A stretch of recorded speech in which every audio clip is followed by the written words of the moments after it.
চলো আজকে তোমাদের সাথে আমি দুর্গাপূজার সাজের 2 নম্বর লুকটা শেয়ার করি। আর এটা কিন্তু অষ্টমীর সকালের জন্য পারফেক্ট একটা লুক। তো প্রথমে আমি দেখো মুখে ভালোভাবে আমার ফেসটা ক্লিন করে প্রথমে টোনার লাগিয়ে তারপর ময়শ্চারাইজার লাগিয়ে নিয়েছি, তারপরে একটা প্রাইমার ইউজ করে নিয়েছি, তারপরে ফাউন্ডেশন। সকালে যেহেতু দিনের বেলা সেজন্য ফাউন্ডেশন একদমই অল্প, তোমরা চাইলে সিসি ক্রিমও দিতে পারো। তারপরে ভালোভাবে আমি ফাউন্ডেশনটা ব্লেন্ড করে নিচ্ছি। ফাউন্ডেশন ব্লেন্ড করে কনসিলার দিয়ে নিচ্ছি, সেটাও ব্লেন্ড করার পরে আমি কম্প্যাক্ট ইউজ করে নিয়েছি।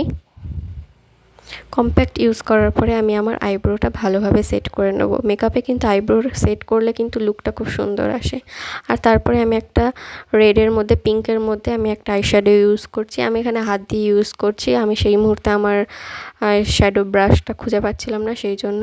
তারপরে আমি একদম হালকাভাবে সরু করে আইলাইনার ইউজ করে নিচ্ছি। তোমরা চাইলে আইলাইনার ইউজ করতে পারো অথবা আইলাইনার জায়গায় কাজলও তোমরা ইউজ করতে পারো, সেটা তোমাদের নিজস্ব চয়েস।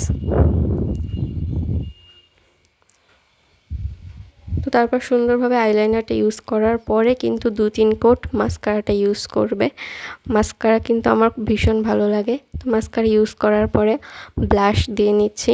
দিনের বেলা যেহেতু সেই জন্য গালটা একটু বেশি পিঙ্ক দেখানোর জন্য আমি একটু বেশি ব্লাশটা দিয়েছি। তারপরে হালকা করে হাইলাইটার দিয়ে নিচ্ছি। হাইলাইটার দেওয়ার পরে আমি একটা রেড লিপস্টিক ইউজ করছি। তো লিপস্টিক ইউজ করার পরে এইটা হচ্ছে আমার ফাইনাল লুক।